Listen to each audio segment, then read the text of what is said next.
Hello friends, आप सब जानना चाह रहे हैं मैथ्स फाउंडेशन बैच के बारे में।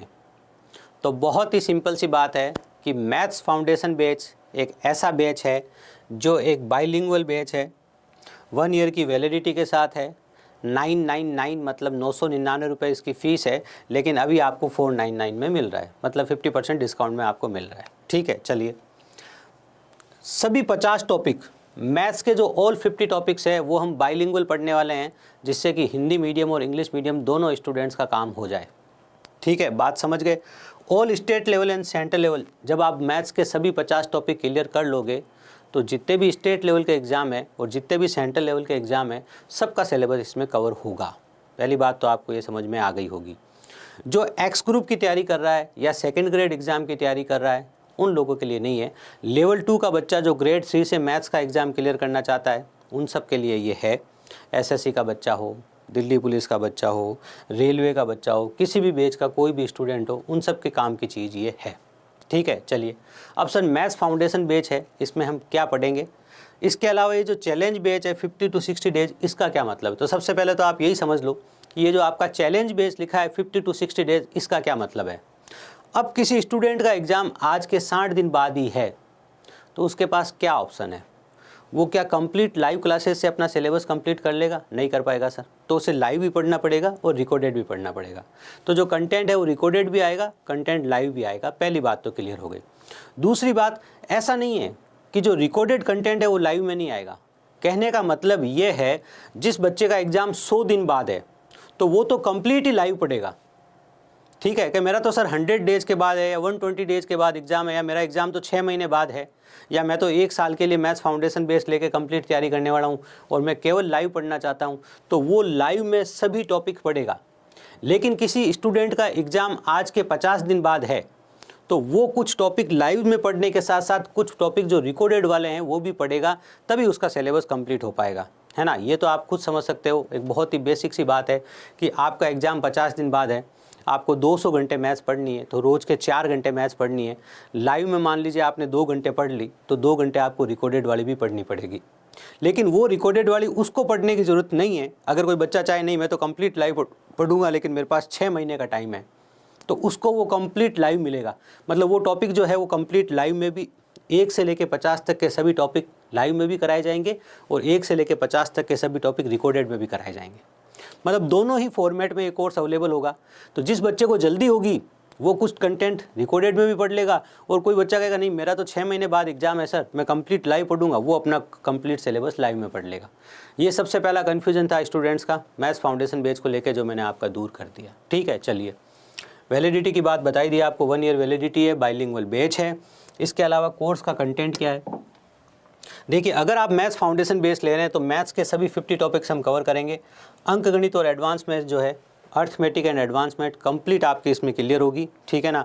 आप कोर्स परिचय में जाके इंटर करेंगे जहाँ पे बैच है, ये E2 अकेडमी की मोबाइल एप्लीकेशन पे सभी 50 टॉपिक का नाम भी वहाँ पर दिया गया है। ठीक है, चलिए इसके अलावा प्रीवियस ईयर के 50,000 प्लस प्रश्नोत्तर। अब बात ही आती है कि sir 50,000 plus previous year questions आप कैसे कराओगे। तो मैं बता दूं, इस बैच में चाहे कोई यूपी पुलिस कांस्टेबल का बच्चा हो, यूपी पुलिस एसआई का बच्चा हो, राजस्थान पुलिस का हो, एमपी पुलिस का हो, दिल्ली पुलिस का हो, एसएससी जीडी का हो, रेलवे का हो, एसएससी एमटीएस का हो, सीएचएसएल का हो, सीजीएल का हो, जितने भी पुराने पेपर है वो सब हम इसमें सॉल्व करने वाले हैं। कि सर तो इतने सारे पेपर कैसे सॉल्व होंगे। वो एक पैटर्न से सॉल्व होंगे। जैसे कि हम बात कर लेते हैं सीजीएल की, तो सीजीएल में मेरे पास 10,000 क्वेश्चन है, तो उसमें से मैं 2500 क्वेश्चन ऐसे निकाल के आपको करा दूंगा जिससे कि वो बाकी के 7,500 क्वेश्चन भी आपके सॉल्व हो जाए। और उन बाकी के 7,500 क्वेश्चन की आपको पीडीएफ भी चाहिए तो वो भी आपको मैं अवेलेबल कराऊंगा। रेलवे के 10,000 क्वेश्चन की मेरी ई बुक है जो अभी आने वाली है, वो 10,000 क्वेश्चंस की ई बुक मैं आपको दूंगा। अब बच्चा कहेगा सर मैं रेलवे की तैयारी कर रहा हूँ, पहले तो मुझे ये बेसिक पढ़ना पड़ेगा, थ्योरी पढ़नी पड़ेगी, ठीक है, उसके बाद मैं 10,000 क्वेश्चंस कैसे सॉल्व करूँगा। तो जो बच्चा रेलवे में आरपीएफ कांस्टेबल का एग्ज़ाम दे रहा है, ग्रुप डी का एग्ज़ाम दे रहा है, इस तरह के जो एग्ज़ाम दे रहा है जो बेसिक लेवल के हैं, तो उसको केवल 1500 क्वेश्चन सॉल्व करने के लिए दूंगा उन प्रीवियस ईयर में से। ये तो पढ़ाऊंगा ही, इसके अलावा प्रीवियस ईयर में से 1500 क्वेश्चन निकाल के सॉल्व करने के लिए दूंगा जो मैं खुद सॉल्व कराऊंगा। और 2000 क्वेश्चन ऐसे होंगे जो एनटीपीसी है, एएलपी है, या इस तरह के कोई भी एग्ज़ाम है जिनका लेवल थोड़ा सा अच्छा रहता है रेलवे में। तो कहने का मतलब हुआ 3500 क्वेश्चन मैं आपको वीडियो सोल्यूशन में हल कराऊंगा। बाकी के 6,500 क्वेश्चंस जो सेम टू सेम होंगे, जो सेम, क्योंकि आपको पता है ना, एक कोई एग्ज़ाम होता है उसमें 10 शिफ्ट होती है, तो वहाँ एक टाइप का क्वेश्चन 10 बार आता है। उसमें से 3 क्वेश्चन हमारे काम के हैं, वो हमने पकड़ लिए। क्यों? एक में हमने कॉन्सेप्ट सीखा, एक में कुछ कैलकुलेशन अलग थी तो उसको पकड़ लिया, एक में हमने कुछ कोई वेरिएशन था तो उसको पकड़ लिया, एक में कोई बाई क्वेश्चन था, बाई मतलब एक ही क्वेश्चन में 2 कॉन्सेप्ट लगा के हल हुआ, वो पकड़ लिया। और बाकी के क्वेश्चंस लगे ये तो अब सेम टू सेम है, इजी कैलकुलेशन वाले हैं, वो मैंने आपको प्रैक्टिस में दे दिया डायरेक्टली। तो इस प्रकार से मैं आपको 10,000 क्वेश्चंस पे रेलवे में कमांड कराने वाला हूँ। ये सेम कहानी CHSL में भी है, ये सेम कहानी CGL में भी है, सेम कहानी MTS में भी है, ये सेम कहानी SSC GD में भी है, दिल्ली पुलिस कांस्टेबल में भी है, सेम कहानी जितने भी स्टेट लेवल के पुलिस एग्जाम्स हैं उनके लिए भी है। ये सब कार्य हम करने वाले हैं। मैं आपको एक बहुत छोटी सी बात बता दूं कि जैसा मैंने बताया है, अगले जो 50 से 60 दिन है उसमें मैं अपनी ज़िंदगी के 18 घंटे आप लोगों के लिए, रोज़ के 18 घंटे आप लोगों के लिए खर्च करूंगा, जिसमें मैं क्वेश्चन निकालूंगा, कंटेंट निकालूंगा, बेस्ट कंटेंट निकालूंगा, आपको अवेलेबल कराऊंगा, ताकि आप रोज़ 4 घंटे बहुत अच्छा पढ़ पाएँ। आप 4 घंटे अच्छा पढ़ पाए, इसके लिए मैं 18 घंटे मेहनत करूँगा। मुझे कंटेंट निकालना है, प्रीवियस ईयर क्वेश्चंस में से वेरियस टाइप के क्वेश्चंस निकालने, साथ में मेरी कंटेंट की टीम काम करेगी। तो ये जो बैच है वो छोटा बैच नहीं, बहुत बड़ा बैच होने वाला है, ठीक है ना। फीस तो जो है आपके आसपास के सर्कमटेंस जो होते हैं वो आपके डिसाइड करते हैं कि क्या फ़ीस है। तो फीस से आप इसे कंपेयर मत कीजिएगा, या आप जो फ़ीस दे रहे हो उससे 10 गुना आपको वापस इसमें आपको कंटेंट मिलने वाला है, ठीक है। चलिए, बाकी आपको पता ही है डिजिटल बोर्ड पर स्मार्ट क्लासेज होती है हमारी।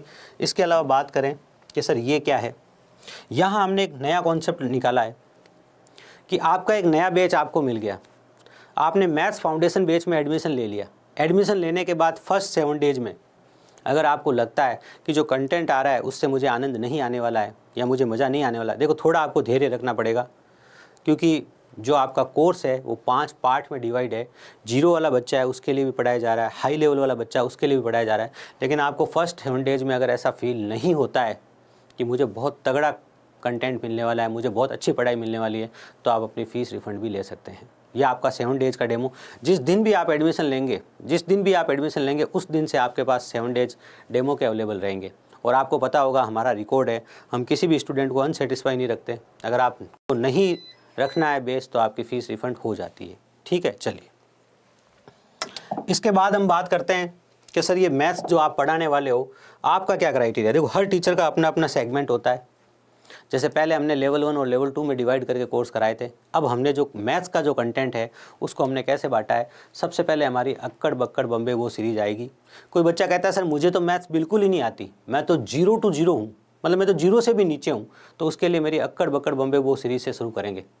अक्कड़ बक्कड़ बम्बे वो सीरीज में मैं 2 + 2 4 होता है ये भी ऐड करना सिखाऊंगा। 1/4 + 1/2 कैसे ऐड करते हैं वो भी सिखाऊंगा। लेकिन ये पूरा कंटेंट रिकॉर्डेड ही होगा, इसका कंटेंट ही मैं नया ही बना रहा हूँ। आपने देखा होगा पुराने अक्कड़ बक्कड़ बम्बे वो के जो वीडियो है, कुछ वीडियो वो रिप्लेस होने हैं, वो भी चेंज हो जाने, उनकी जगह नए वीडियो आ जाने। तो ये कंटेंट तो ये भी नया बन रहा है। लेकिन अक्कड़ बक्कड़ बम्बे वो की जो क्लास है वो किसके लिए है, वो आपको आपकी क्लास 5th और 6th की याद दिलाने के लिए है।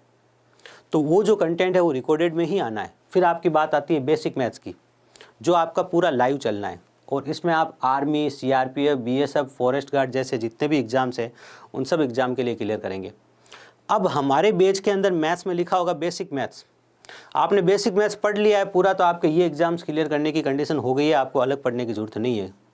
उसके बाद आता है मीडियम लेवल 1। मीडियम लेवल 1 आपको क्या कवर कराता है, ये आपको कवर कराता है पुलिस कांस्टेबल जितने भी एग्ज़ाम्स हैं, पुलिस SI का एग्ज़ाम है उसका 80% हिस्सा, SSC GD का एग्ज़ाम हो गया, रेलवे ग्रुप D का एग्ज़ाम हो गया, RPF का एग्ज़ाम हो गया, रेलवे पुलिस कांस्टेबल का एग्ज़ाम हो गया, बैंक क्लर्क का एग्ज़ाम हो गया। इन सब एग्ज़ाम्स को आप मीडियम लेवल 1 से क्लियर करेंगे, जो हमारे कोर्स का कंटेंट होगा। इसके बाद मीडियम लेवल 2 होगा, जो आपका SSC CHSL का 70% पार्ट कवर करता है, CGL प्री का 100% का पार्ट कवर करता है, और बैंक PO लेवल आपका कवर करता है। उसके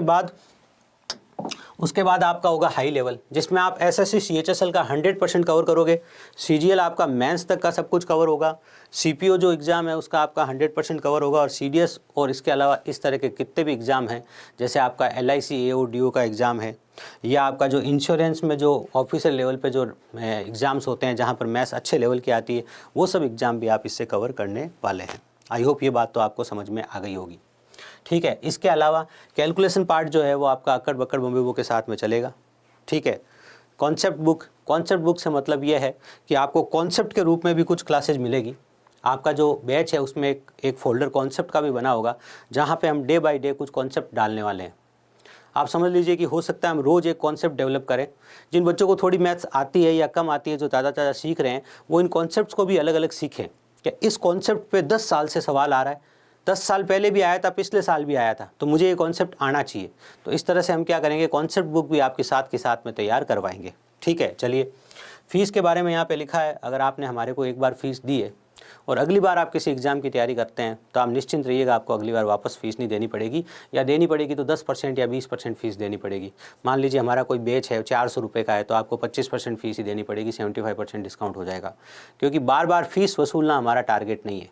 या फिर आपने मैथ्स फाउंडेशन बेस लिया है, 4 महीने में कोर्स पूरा कर लिया, उसके बाद मान लीजिए रेलवे की भर्ती आ गई, या मान लीजिए उसके बाद कोई और भर्ती आ गई, और आपको लगा मेरे पास तो पैसे नहीं है अलग से खर्च करने के लिए, मुझे उसमें सब सब्जेक्ट पढ़ने हैं, यहाँ तो मैंने केवल मैथ्स पढ़ी थी। आप अपना बेस ट्रांसफ़र करवा सकते हैं कि सर आप एक काम करो, मेरा जो मैथ्स फाउंडेशन का बैच है इसको आप 3 महीने के लिए उसमें ट्रांसफ़र कर दो।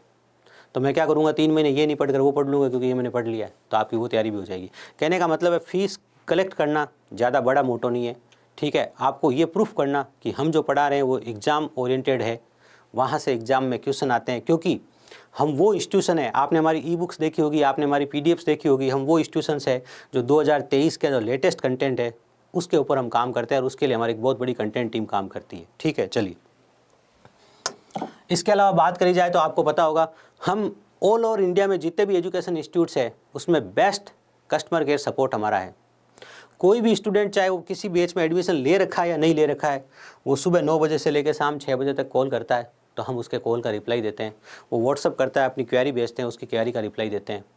चाहे मतलब हमारे इंस्टीट्यूट में उसने एडमिशन लिया नहीं लिया से मतलब नहीं है, हमारी ऐप पे है वो, तो भी हम उसकी हर प्रॉब्लम सॉल्व करते हैं, जो भी प्रॉब्लम जायज़ होती है, और जो भी प्रॉब्लम वो बताता है उसके हम सॉल्यूशन बताते हैं उसको। ऐसा नहीं है कि हम उसे अवॉइड करते हैं। और ये जो चीज़ है ना, आपको पता होगा लोग तो एडमिशन लेने के बाद फ़ोन नहीं उठाते, ऐसे बहुत सारे इंस्टीट्यूशन हैं।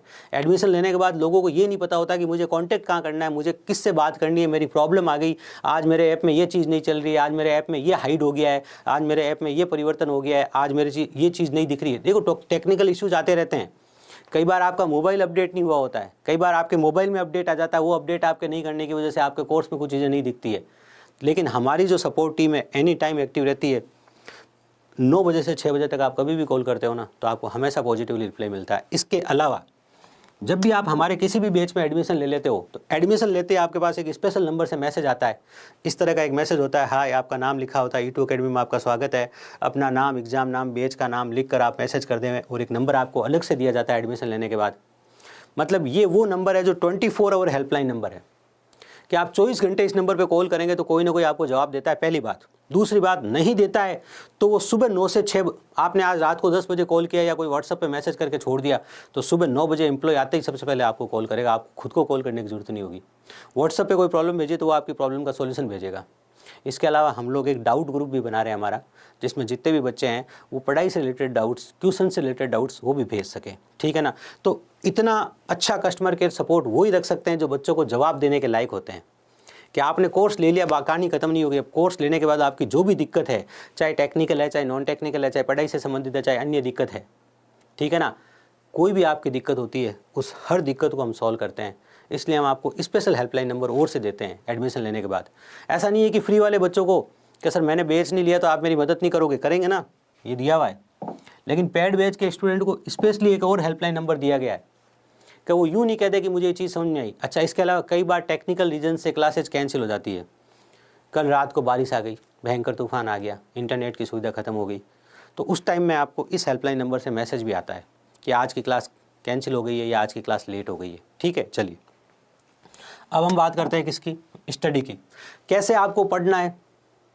जैसे आप एडमिशन लेंगे, एडमिशन लेने के कुछ दिन बाद आपको एक वीडियो अवेलेबल कराएंगे जिसमें मैं आपको ओरिजिनल तरीका बताऊंगा कि अगर आपको सिलेक्शन चाहिए आपके एग्ज़ाम के हिसाब से कि कैसे आपको पढ़ना है, कैसे आपको प्रीवियस ईयर क्वेश्चंस करने हैं, कैसे आपको थ्योरी पढ़नी है, मतलब हर चीज़। पहली बात तो मैं आपको बता देता हूँ, आप जितने सारे एग्जाम्स के मैंने नाम लिए ना, इतने सारे एग्जाम्स की किताबें लाने की जरूरत नहीं पड़ेगी। सबके प्रीवियस ईयर क्वेश्चंस मैं दूंगा आपको एक एक टाइप वाइज अरेंज करके। आप देख लेना, आप खोल के देख लो। आप डेमो क्लासेज में जाओ, वहाँ यूपी पुलिस की लेटेस्ट एक ई बुक आई है हमारी, वहाँ पेपर पोस्टमार्टम लिखा होगा, वहाँ मैथ्स खोल के देख लो, रीजनिंग खोल के देख लो, हिंदी खोल के देख लो, जीके खोल के देख लो। वहाँ आपको सिर्फ टॉपिक वाइज नहीं मिलेगा, टाइप वाइज भी मिलेगा। मैथ्स में टाइप 1 का क्वेश्चन, नंबर सिस्टम का टाइप 1, नंबर सिस्टम का टाइप 2, टाइप 3, और वो हमने पूरी डाल रखी है। और आगे कुछ चीज़ों की आ रही, जैसे दिल्ली पुलिस पे काम कर रहे हैं। 1 तारीख तक हमारी टीम ने टारगेट बनाया कि दिल्ली पुलिस के हम 62 पेपर्स तो आपको दे ही देंगे, प्लस उनको टॉपिक वाइज और टाइप वाइज भी देंगे। तो ये काम जो है ना, ये कंटेंट है ना, यही आपका सिलेक्शन कराएगा कि जो लेटेस्ट एग्जाम पे नज़र रखता है। हमने ऐसा नहीं है कि दिल्ली पुलिस को जब टाइप वाइज कर रहे हैं तब हमने सिर्फ दिल्ली पुलिस कांस्टेबल 2008 से लेकर 2020 तक के क्वेश्चन लिए हैं। हमने सिर्फ ऐसा नहीं किया है, हमने उसके आसपास के एग्जाम, हेड कांस्टेबल का एग्जाम, दिल्ली पुलिस MTS का एग्जाम, उनके क्वेश्चंस को भी शामिल किया है। और मैं केवल दिल्ली पुलिस की बात नहीं कर रहा हूँ, मैं CGL, CHSL, CPO, जितने भी एग्जाम्स है, चाहे रेलवे का एग्जाम है, हर एग्जाम में हमारी यही अटेंडेंस रहती है। इसी तरीके से हम काम करते हैं। ठीक है, चलिए। इसके अलावा क्या आपकी एग्जाम स्ट्रेटेजी रहेगी, कैसे पढ़ना है, कौन से बच्चे को कौन से टॉपिक्स पहले पढ़ने हैं, कौन सा सब्जेक्ट पहले पढ़ना है, ये आपके एडमिशन लेने के कम से कम 5 से 10 दिन बाद। कहने का मतलब है मैं 1 जून के आसपास एक वीडियो बनाऊंगा, जिसमें अभी तक तो हम लोग क्या करते थे, सिर्फ पढ़ाते थे और कंटेंट देते थे। मैं आपको स्पष्ट बता देता हूँ, अभी तक हम लोग ज्ञान देते ही नहीं थे। उसके पीछे यूँ है कि दुनिया भर का ज्ञान, दुनिया भर का मोटिवेशन भरा पड़ा है यूट्यूब पे, यहाँ पे, वहाँ पे। बच्चा कन्फ्यूज है किसको फॉलो करें, किसको फॉलो नहीं करें। लेकिन इस बार हम आपको 1 तारीख को एक स्ट्रेटेजी बना के देंगे, जो भी हमारे पेड बैच के स्टूडेंट्स हैं, कि भैया आपने दिल्ली पुलिस में एडमिशन लिया, ऐसे पढ़ो तो आपका सिलेबस कवर हो जाएगा। आप इस सब्जेक्ट में कमज़ोर हो तो आपको ऐसे पढ़ना है। कौन सा सब्जेक्ट कितने घंटे पढ़ना है जिससे आपका एग्ज़ाम क्लियर हो, चाहे आप CGL का हो तो भी, CHSL का हो तो भी, SSC का हो, रेलवे का हो, स्टेट एग्ज़ाम का हो, शिक्षक भर्ती का हो, किसी भी एग्ज़ाम का आप स्टूडेंट हो, आपका कौन सा सब्जेक्ट कमज़ोर है, उसके लिए आपको कैसे क्या पैटर्न से स्टडी करनी है, आपका सिलेबस क्या है, उसका ईजी पार्ट कौन सा है, आपके सिलेबस में कंटेंट का जो लेवल है वो कहाँ तक आपको पढ़ना है, कौन सा एग्ज़ाम कितने परसेंटेज के क्वेश्चन ज़्यादा पूछता है, कौन सा एग्जाम है जो इन टॉपिक से क्वेश्चन ज़्यादा पूछता है, कौन सा एग्जाम इन टॉपिक से क्वेश्चन ज़्यादा पूछता है। उन जैसे आप दिल्ली पुलिस कांस्टेबल की बात कर लो, संख्या 32 ज़्यादा पूछता है। आप SSC GD की बात कर लो, लाभ हानि से ज़्यादा पूछता है। तो ये जो इस तरह का जो क्राइटेरिया ना, आप SSC CGL की बात कर लो कि सर CGL में क्या होता है, CGL में आपका नंबर सिस्टम ले लो, परसेंटेज ले लो, मेंसुरेशन ले लो, इनके क्वेश्चन आप अलग निकाल के देख लो, सबसे ज़्यादा क्वेश्चन वहाँ से आए हुए मिलेंगे आपको। तो इस तरह की जो एग्जाम स्ट्रेटजी है वो भी आप पेड बैच के जितने भी स्टूडेंट्स हैं उनको 1 तारीख को हम प्रोवाइड कराएंगे, ताकि आप लोग सिर्फ पढ़े नहीं, इस बार आप ऐसा पढ़े कि आप सिलेक्शन की तरफ दौड़े। और हमारा ये बैच है, उसका मोटो भी यही है कि हम आपका सिलेक्शन दे सकें। उम्मीद करता हूँ जो मैंने आपको जानकारी दी है आपको समझ में आई है। मिलते हैं आपसे क्लासेज में। जय हिंद।